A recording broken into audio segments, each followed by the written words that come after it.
Hello, sir. How are you today? Hey, good, Andrew. How are you doing? Very good, thank you. You've had such a cool career. I love the stuff you've done.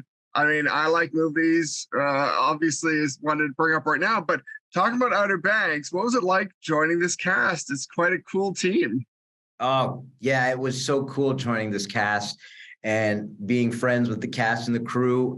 We were also big fans of the show before being a part of it. So that was just the icing on the cake. Being a part of something that you already love, it seems like a dream come true. Well, he is quite the character too. Going into playing Carlos or Kingfish, what did you have any notes from the team before you started doing the character? Or was it just like your vision of who he is? The first time we went through the audition process, it was, we got notes back about who Carlos Singh was. And I am Canadian, so they said Andy's a little too nice.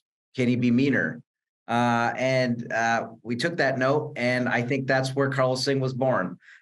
He's got to be bigger and badder than Rafe. He's got to be bigger and badder than Ward, and he's also got to have this element of cool and this charm to him that makes him seem that is equally disarming but also dangerous. As an actor, I mean, so I will say first off, I love how cool and calculated he is until he's not cool and Oh calculated. yeah, yeah, I, yeah, it's such a great edge there that you yeah. see him cross that line. The descent into madness is what I call it. It's like he's three-piece suit at the beginning. He's not so much any of that by the end. Well, so for you coming into a show that you know and that you know where the villains have been before, and obviously he is the villain. Did that leave an impression on you of things that you did want to work towards or avoid? No, not at all. I think everything was fair game, and it was whatever sort of worked on the day. You put three different characters into a room, you're going to get three different or more than three different outcomes, depending on how it all works out. And because everybody that's involved in the cast, they're all great, great, great actors, and they all know their characters well, of course. So, that first time being in a scene with Rafe and Kiara, that in itself is a ticking time bomb. Who knows what's going to happen or how it's going to happen? And when everybody is on and in character, it seems like, what you always think acting is. It's just, you're just reacting off of what you're seeing, what you're getting. And, it is a really, really, that was a really cool experience to have, to be able to explore in that way. That's awesome. I love that he's on this quest and that you can feel almost from the moment you meet him that this has powered him through a number of years. I'm curious, how would you describe what's driving him? I mean, it's not just as simple as greed. I don't want to spoil anything that comes later, but how would you describe what's pushing him forward? I think it's rooted in history, and I think we've seen that many times before with regard to JD Pope's character and Denmark Tanny. I think his destiny refers not just to his greed, and I think what makes it more compelling for me is that he got to be a villain who had a reason, had a real reason for why he was doing what he was doing, and perhaps the descent into madness and all those things caught up with him. But I do believe that it's quite cool, and it was really appreciated on my part that he was a villain who had a reason to get what he was getting, and we obviously learn a lot about that.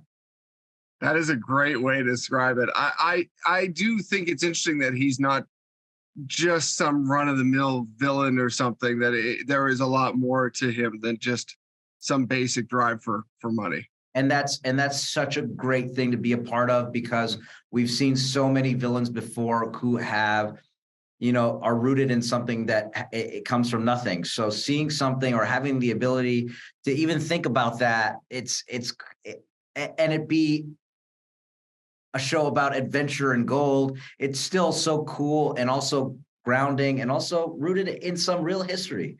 So that's a tribute, and I appreciate Shannon, Josh, and Jonas going that route down the road when I came on board. That was really cool and awesome of them. Well, the last thing I'd like to know is, in terms of, working on the show, was there a scene that you can talk about that was maybe a favorite? Was there something you got to do that was maybe the top? That's not a hard question. It's just that I have two in my mind, but my favorite has to be the first episode because it was a really fun way to. That was the first stuff we were shooting. So the first thing, so it was really fun to sort of find the character and explore his mannerisms, and because of like the nature of how the set works and everybody being allowed to sort of take chances, make mistakes, take risks. We found a lot of different things for Carlos Singh in those moments. And, Jonas came up to me that day for the shooting of that scene. And he said to me, it was like, I was thinking maybe he's more just charming in the scene. How about if he's just charming? What would happen then? And I think it was such an awesome and relieving note, because playing the bad guy and just being the bad guy, it's just so one-noted. Playing the bad guy and being charming, it's way more dangerous. It feels Bond level, when you've got that kind of charming going on. So you said it. Hey, exactly. And then actions speak louder than words. So, if we put that all to the test by the end of that first episode, we're well aware of what he's capable of. What's coming up for you otherwise? Is there anything you can talk about or share? Absolutely. I'm in a brand new TV series called Mrs. Davis. In America, it'll be on Peacock. In Canada, I do believe, I could be getting this wrong, but I was told Crave. It's created by Tara Hernandez and Damon Lindelof. And it is an epic battle of faith versus technology. And that's all I'm allowed to say until a later day. And I hope we can talk about this again.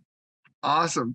Sounds amazing. Thank you so much for the time. I really appreciate it. It was a pleasure. Thank you, Andrew. Thanks so much.